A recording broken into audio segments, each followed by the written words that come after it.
Welcome to an hour of Caribbean folktales, passed down through generations and filled with magic, mischief, and life lessons.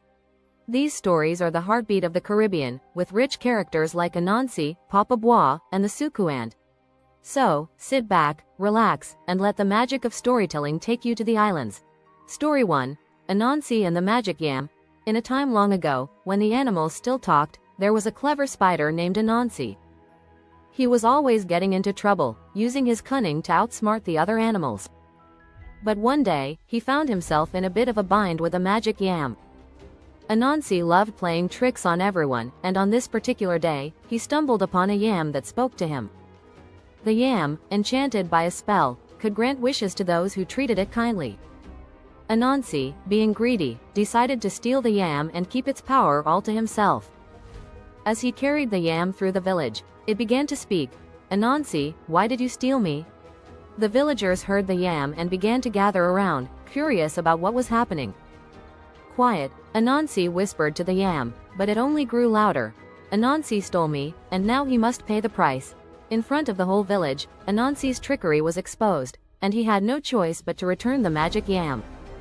From that day on, the villagers kept a close eye on Anansi, and he learned that greed can come with a heavy price. Story 2. Papa Bois and the Hunter. Deep in the heart of the Caribbean forests lived Papa Bois, the guardian of the animals. He was a wise old man with the power to take the form of any creature in the forest. One day, a hunter entered the forest, hoping to claim the life of one of Papa Bois' creatures for sport. The animals were frightened, for they knew the hunter's reputation. Papa Bois appeared to the hunter in the form of a deer and warned him, "Leave these woods, for they are protected by the spirit of the forest." The hunter, arrogant and sure of his abilities, laughed at Papa Bois' warning and set out to track the animals. Papa Bois watched in silence, giving the hunter 3 chances to turn back. Each time, the hunter ignored him.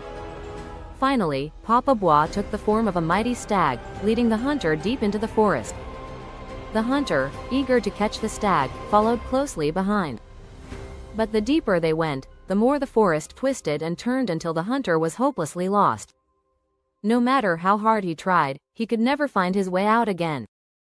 Papa Bois had taught him a lesson: respect nature, or it will humble you. Story 3. The Sukuand's Curse. In the quiet Caribbean village, there lived an old woman who many believed was a Sukuand. At night, she would shed her skin and transform into a ball of fire, flying through the sky in search of unsuspecting victims from whom she could drain the life. There was a young girl named Marissa who had always been curious about the strange sounds she heard at night. One evening, she followed the sounds and saw the old woman sneaking out of her house, leaving behind her skin.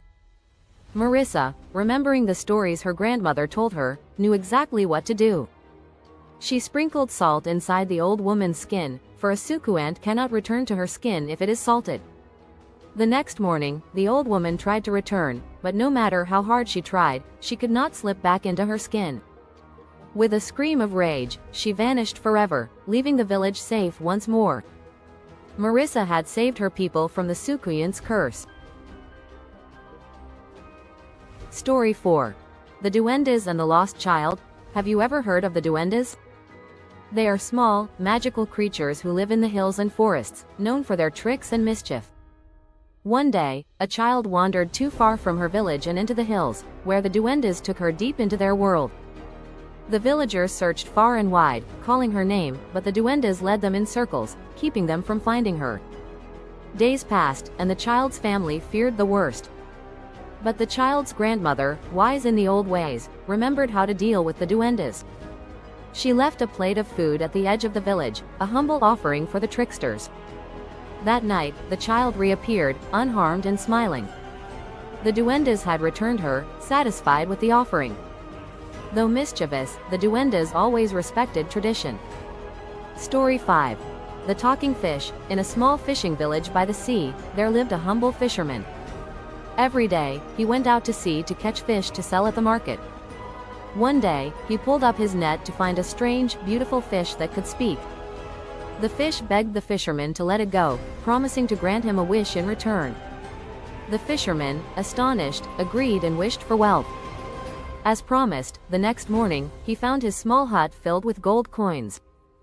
But as time passed, the fisherman's greed grew. He returned to the sea and called for the fish, wishing for more and more.